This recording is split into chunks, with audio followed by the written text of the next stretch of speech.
guys, we're ready for chapter 3 today in our book Hatchet. I'm coming to you live from the Acred living room. So we'll go ahead and get started today. And then again, these questions are due in just a couple of days. So we'll read, do your guided questions. They'll be due, and then the next time we meet, we'll be reading chapter 4. Okay, so Hatchet by Gary Polson, chapter 3.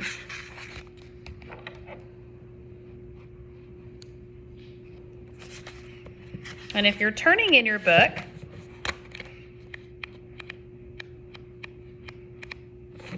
chapter 3 begins on page 25.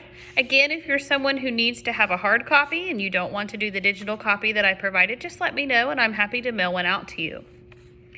Going to die, Brian thought. Going to die. Gonna die. Gonna die. His whole brain screamed it in the sudden silence.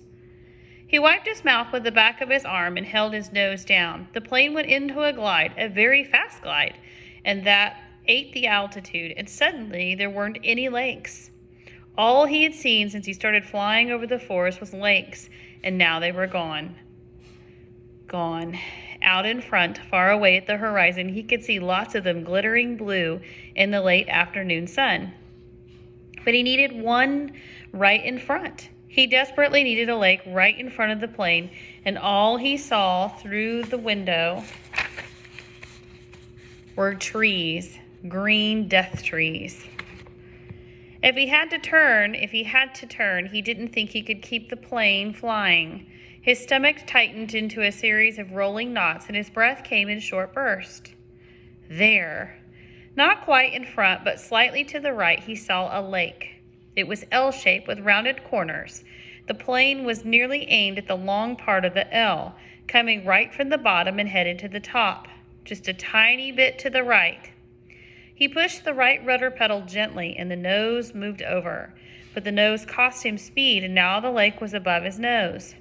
He pulled back on the wheel slightly, and the nose came up. This caused the plane to slow dramatically, almost seemed to stop and swallow in the air. The controls became very loose-feeling and frightened Brian, making him push the wheel back in.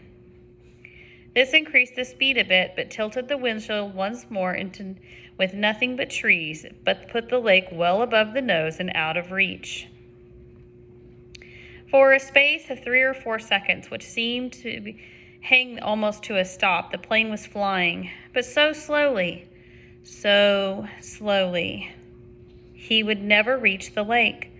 Brian looked out the side and saw a small pond. At the edge of the pond saw a large animal. He thought maybe a moose standing out in the water, all still looking. So stopped the pond, the moose, the trees, as he slid over them, the only 300 or 400 feet off the ground, all like a picture. Then something happened at once. Trees suddenly took on detail, filled his whole field of vision with green, and he knew he would hit and die and would die, but his luck held. Just as he ran to the hit, he came into an open lane, a channel of fallen trees and a wider place leading to the lake. The plane, committed now to landing, to crashing, fell into the wide place like a stone, and Brian eased back on the wheel and braced himself for the crash. But there was a tiny bit of speed left, and when he pulled on the wheel, the nose came up and he saw in front the blue of the lake, and at that instant the plane hit the trees. There was a green wrenching as the wings caught the pines at the side of the clearing and broke back, ripping back just outside the main braces. Dust and dirt flew off the floor into his face, so hard that he thought he must have been some kind of explosion. He was momentarily blinded and slammed forward into the seat, smashing his head on the wheels. Then a wild crashing sound, ripping of metal, and the plane rolled into the right and blew through the trees, but out over the water and down, to slam into the lake. Skip once on a water as hard as concrete, water that tore the windshield out, shattering the side windows, water that drove him into the back of the seat. Somebody was screaming as the plane drove down into the water. Someone screamed tight, animal screams of fear and pain. He did not know what the sound was, and that he roared against the water that took him and the plane still deeper down in the water. He saw nothing, but sensed cold blue-green, and was taken at the sea belt catch, tore his nails loosely on one hand. He ripped until it released, and somehow the water trying to kill him, to end him, somehow he pulled himself out of the shattered front window and clawed up into the blue, felt something hold him back, felt his windbreaker tear, and he was free, tearing free, ripping free. But so far in the surface, his lungs could not do this thing.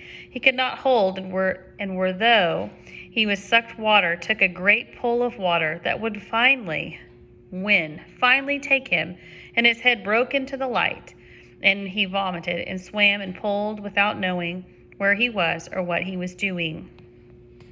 Without knowing anything. Pulling until his hands caught at weeds and muck, and pulling and screaming until his hands caught at last in grass and brush, and he felt his chest on land, felt his face in the coarse blades of grass, and everything stopped. The color came that he had never seen before, a color that exploded in his mind with the pain, and he was gone from it all, spiraling out into the world, spiraling out into nothing.